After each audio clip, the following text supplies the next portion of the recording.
What's up, everybody? This is Newton Mayenge. Welcome to the league.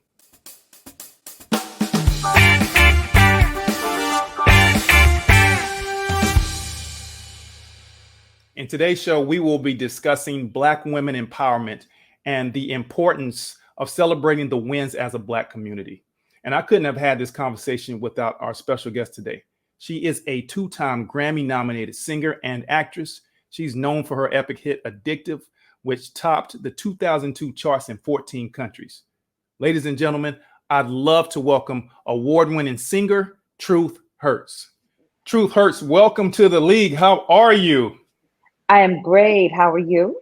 I am doing well. I am blessed. How are you and your family right now during COVID? Are you guys safe? We're definitely safe. I'm in one of the safest places in the world you could be right now, in Vienna, Austria. So yes, we are good. I know it's definitely not LA and in the United States with the craziness that's going on over here right now with all that. So with the hard-headedness that's going on over there. Exactly. Thank you. You know, I thought it was just me. I thought it was just us, but apparently you agree. And it's crazy because I'm just like, all you gotta do is sit your butt down. Sit down. Yeah, for real though. Just stop. I know. So hopefully things will change. Yeah, true. So we wanted to bring you in and thank you for coming on our show. Before we even start the show, I wanted to tell you how definitely a big fan of your music. We love it so much. Addictive was one of my favorite songs. So yeah, we've been bumping it all week leading up into this. I'm so grateful. Really. I'm so grateful. Thank y'all. Really. You're welcome. And, you know, as far as our show is concerned, today's topic is on Black women empowerment. And I appreciate you. Yes, I appreciate you actually bringing up this topic, which is very important that we all need to talk about and discuss, especially in the climate right now. And the and the particular person that you recommended that we talk about, so I wanted to follow your lead on that, is Kamala Harris. And you being a very profound Black queen in our community, it's unfortunate on the things that she's having to deal with right now within our own community. Totally. And one of the major things that she's dealing with, and first off, for people who don't know who she is, people should know. But if they don't, right? You should know at this point.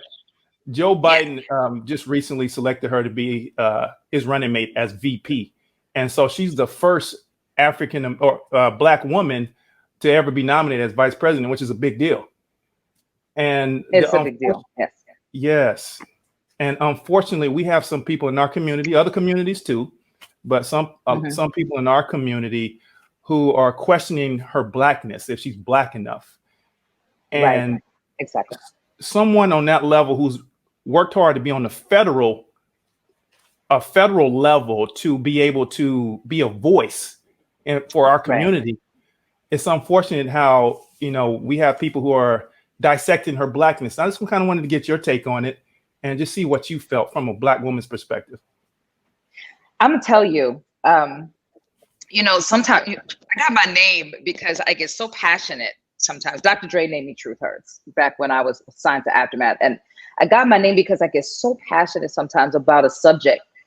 And even my husband be like, okay, chill. It's not that. I'd be like, no, but for real, like, why are people not celebrating and knowing a win when it's a win? First and foremost. Yes. And why is it that we as a people, and I say Black Americans, because you have a huge umbrella when you say Black Americans. I'm not even addressing the conversation that people are having about this woman not being Black. That's ludicrous. Yes. She's all out, gotten on interviews and said, yes, I'm a Black woman. I was born and raised in Oakland. So I'm not even addressing that conversation. That's just pure ignorance. But I'm addressing the part that it's a Black woman. And we have never in the history of man nor America been invited into that seat. Vice president, and it's an honor. And we have to look at that first before we look at anything else. You know what I'm saying? Yes. So that's my thing. That's what my problem is with Black America right now. A lot of people are trolling on social networking. I mean, having an all-out brawl about this. How is that possible? It wasn't even That 24 hours concerns me. before, 24 hours that happened Ooh. after the nomination occurred and people are already on it. Exactly. Exactly. That quickly. And so, yeah, for me, that's unacceptable as a people. And when people ask the question of me, well, how do you know? Have you done your research on her? I said, I'm not concerned about the things that you're concerned about. I'm celebrating the win first. And at the very least, for me, she's a better pick than what we already have. That's my concern. So it's a no-brainer for me, as it should be for you. While you're doing your research, November is coming quickly. While you're doing your research just now, you know what I'm saying? Yes. So for me, yeah, it's unacceptable. The attitude, the tone, yeah, it's offensive to me as a Black woman.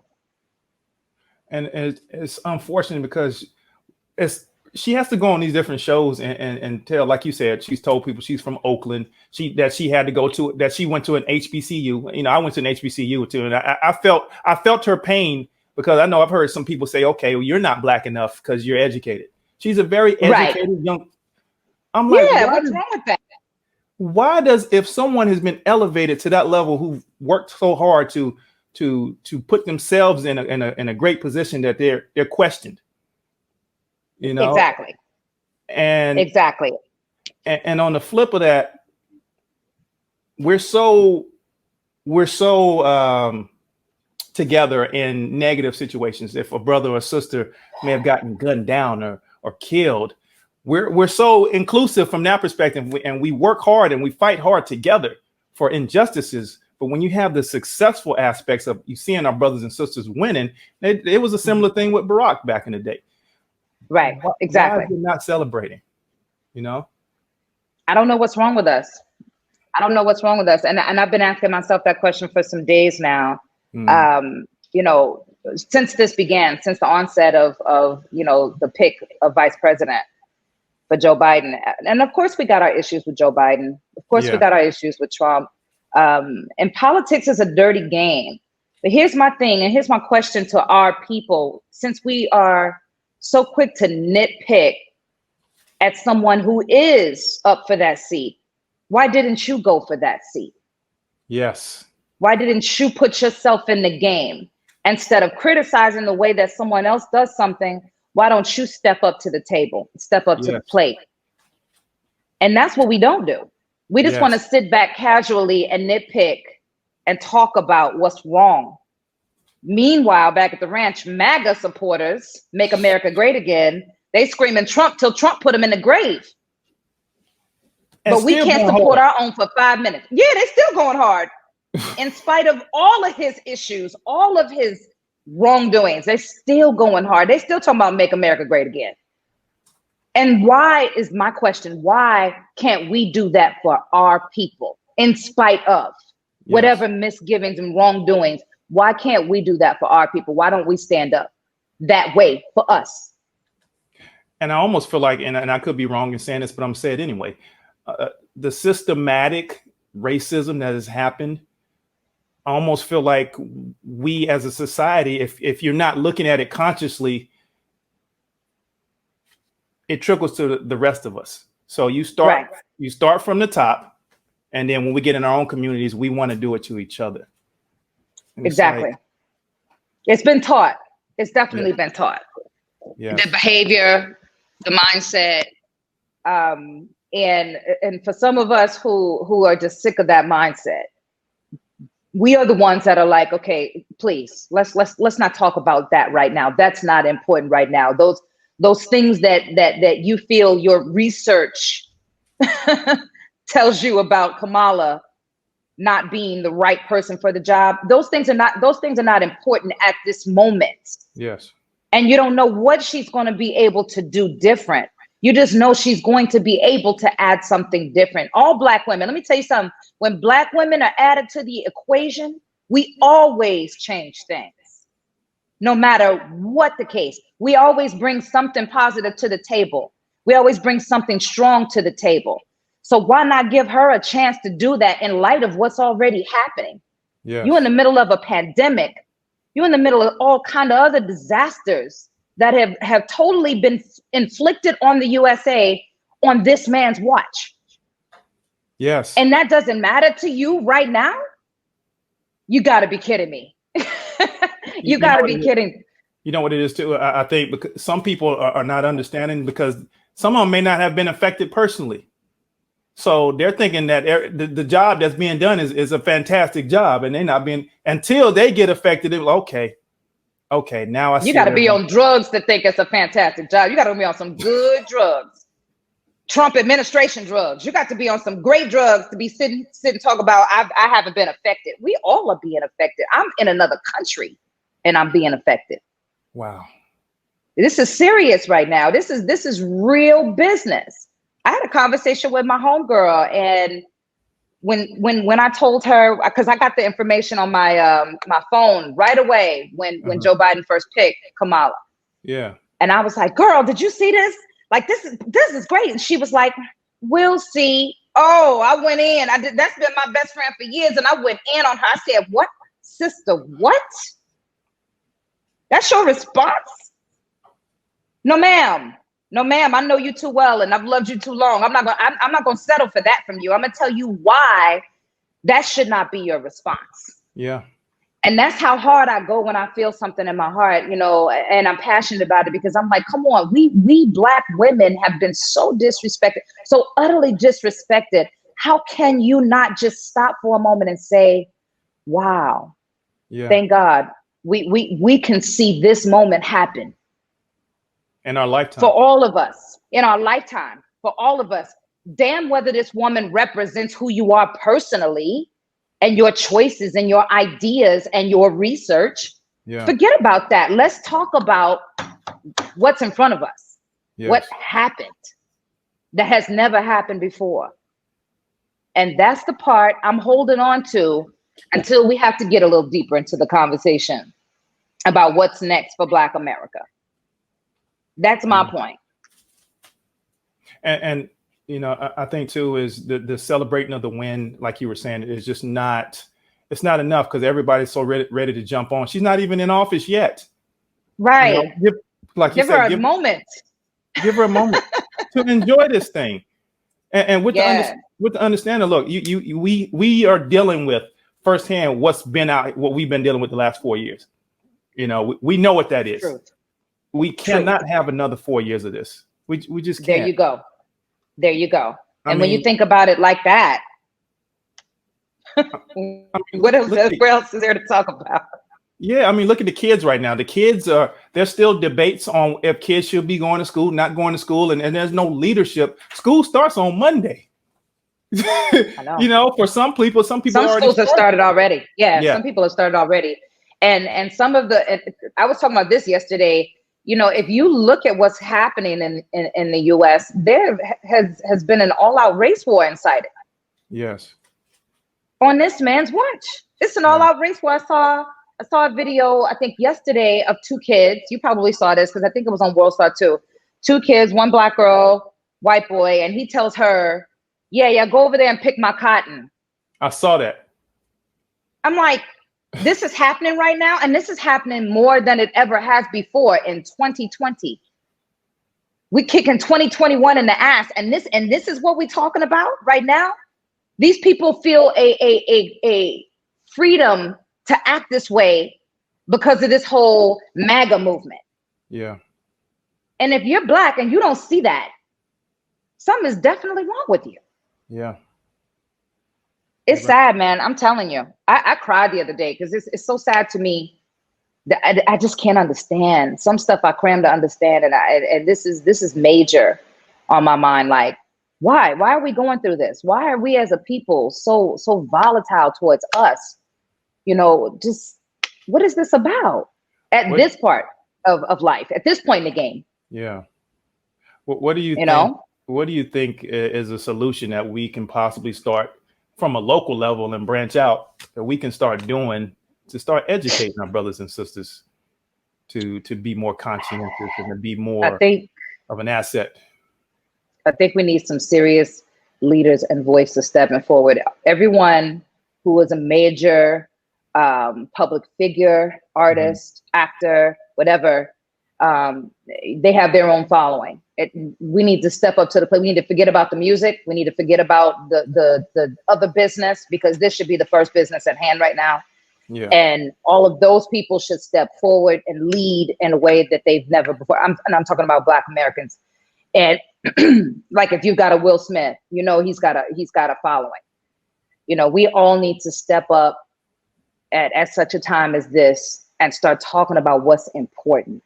Yeah. And leading the sheep who don't know how to think. Yeah. And I think so. Go ahead. And I think even to add on to that, you know, us as African American males, Black males, to be able to to have a voice and say, no, you're not going to treat her that way. Yeah, there you go. Protect the Black woman. Or protect the Black woman. Yes. Yes. Mm-hmm. It's important. Yeah. It's just important. Oh, yeah. We have to continue to raise our voices and not be the first people to shun anybody, but to say, no, this is what it's going to be, and this is what it is. Right. Because a lot of times, we definitely have to protect her. Yes. A lot of times too, our Black women, when they're put in positions like that, or just in general on a day-to-day that people don't even see, they're the ones doing the fighting. You guys, ladies are the ones doing the fighting. And and I'm not saying this happens in all cases, but some of the Black men are not seen in that light, which I know there's tons who do it, but not seen in that light and defending as much as you can do it. And I'm talking about myself too. You know, I'm a Black male. I can always do more. Yeah. We all can. Yeah. We all can. But you're right. I think that's actually the first step, is protect the Black woman. Yeah. Protect this woman. You know, this is unacceptable. This is unacceptable. You know, that the current president can come out of his face and disrespect a Black queen. In the first 24 hours of announcement, she hadn't even opened her mouth to say anything yet. Yeah. And he could disrespect a Black queen, and that's okay with our community. Some of us. Yeah. But you know, the fact that you ain't trying to vote him out tomorrow after he did that, that's what protect the Black queen means. That's what that means. Yes. You know, do what's necessary to cover, to protect. But unfortunately, a lot of us haven't been taught that. Yeah. And it's sad. And, you know, I talk to my mother quite often. She's an immigrant from the Congo. And that's my rock. Like, she taught me everything I know. She taught me toughness. She said, wipe your tears, keep it going, keep it pushing, feel what you feel, but wipe your tears and be a strong Black male. And I've always lived, I've lived by those words for my entire life. And I've seen her go through all the struggles that she's gone through.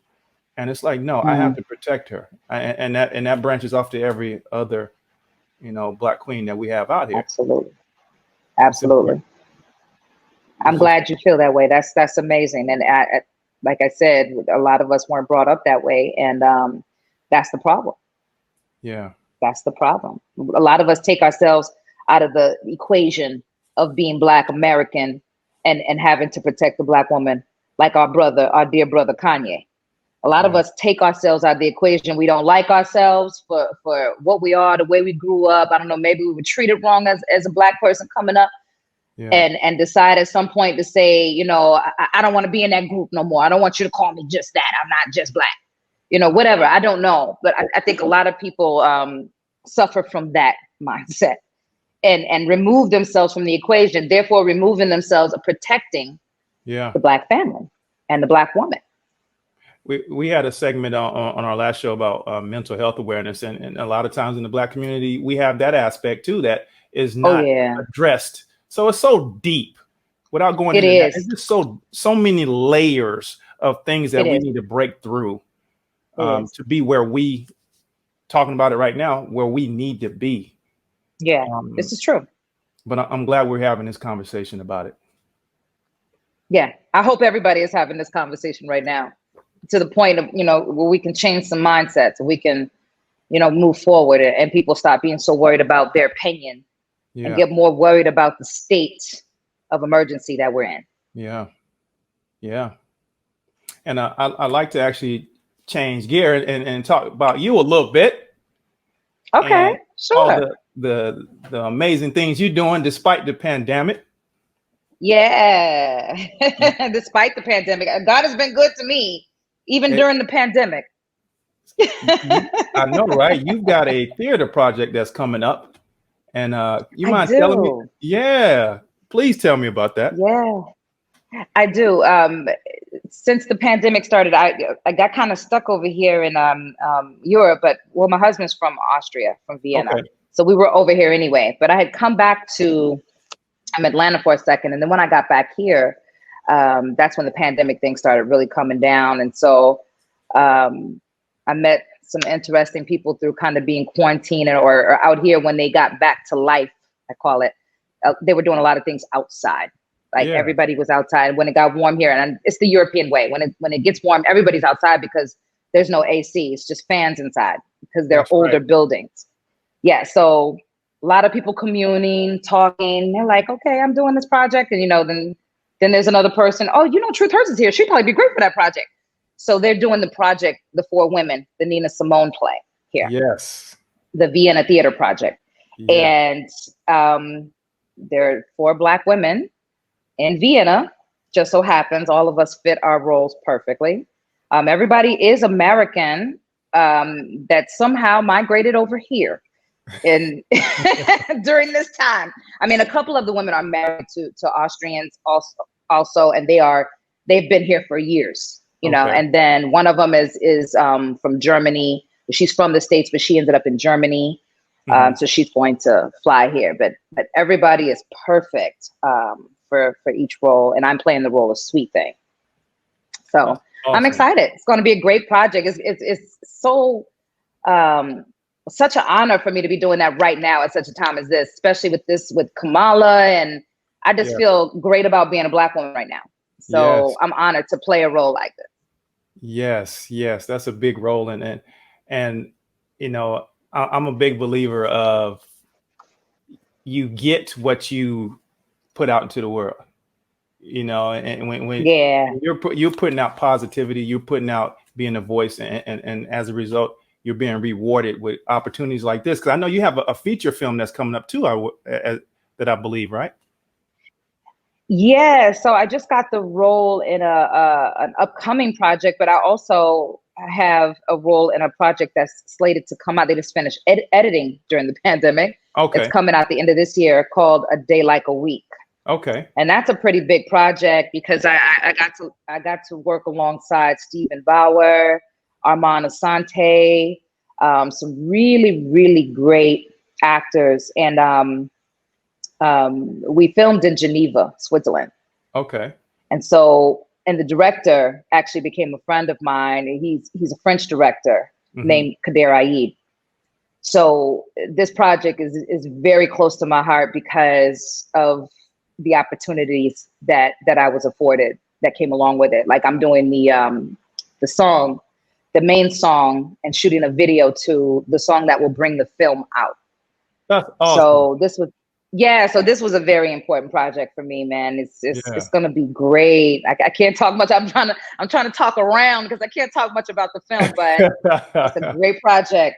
It's a great project, and I'm so proud to be a part of it. And that's coming out the end of this year. Okay. And then so the other project that during the pandemic I got chosen to be part of, it's called That Istanbul Ish.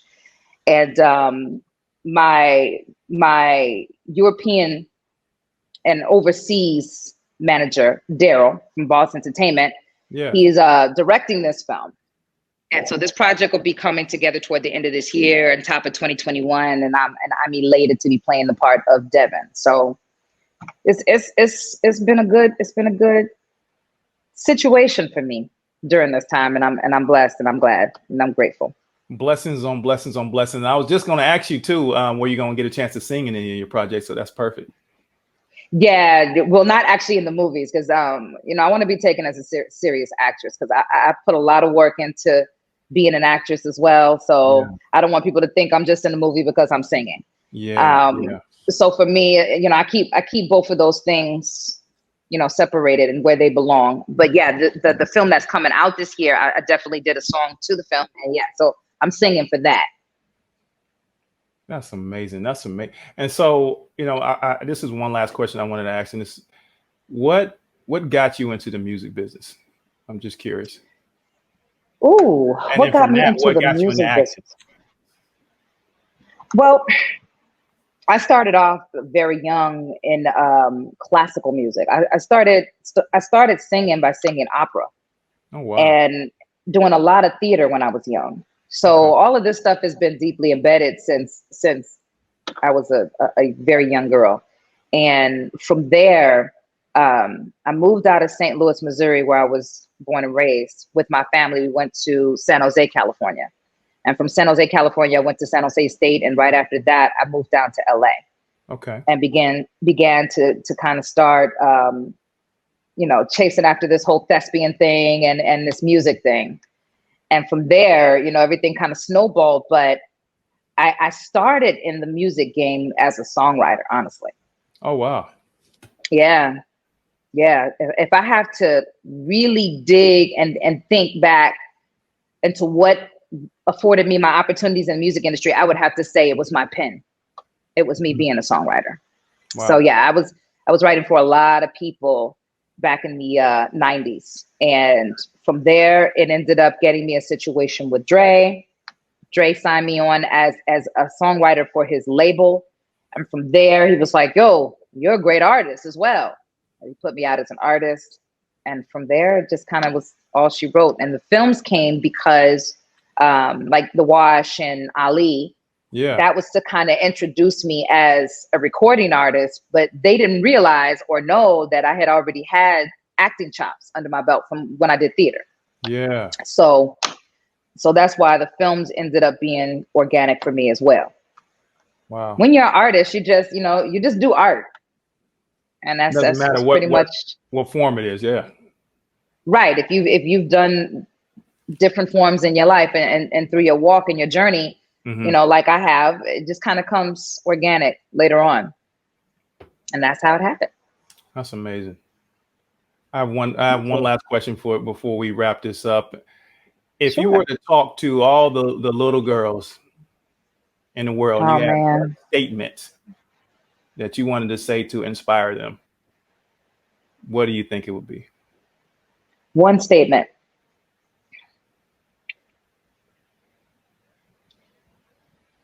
Never give up or pass away your magic and your dreams. Never give up your magic and your dreams.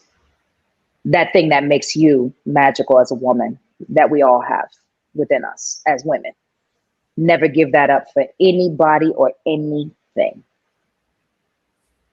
Wow. That's what I would say. That's what I say to my daughter all the time. So they get it in-house.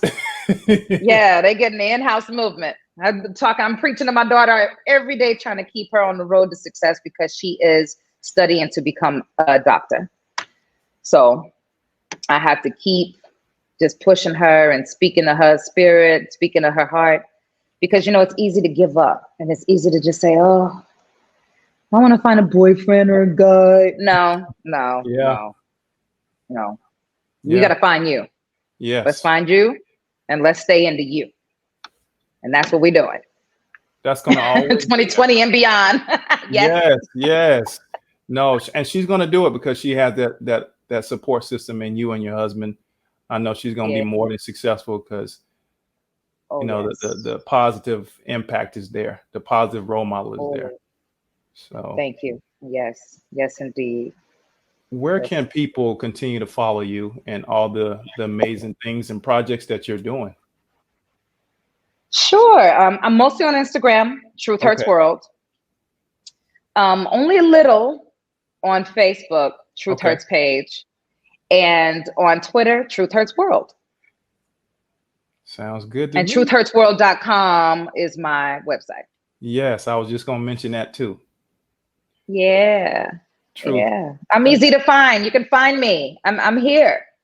I liked all your photos too. So I'll make sure I tag everybody Thank on you. all the things you're doing. So anytime something comes up, we'll make sure we tag it on the league also. Oh, thank you so much. Thank you so much. And if you need me to push anything from the league, I'll do the same for you. Thank you so much. Truth. Thank you You're so welcome. much for coming on the show today. It's been amazing. Thank you for your time. Thank you for the inspirational words. Because you're welcome. Anytime. It starts at home, Yes, and it starts with our little girls, and from there we'll build to where we need to be. Yes, sir. We're gonna put in this work. We're gonna try to get people's minds right. Let's do it. Let's do it. We're gonna put in this work. Truth, thank you so much for your time, and thank you for coming on the league. It's definitely been a pleasure. Pleasure was mine. Thank you for having me. Guys, this is Newton Mayenge, the League Talk Show.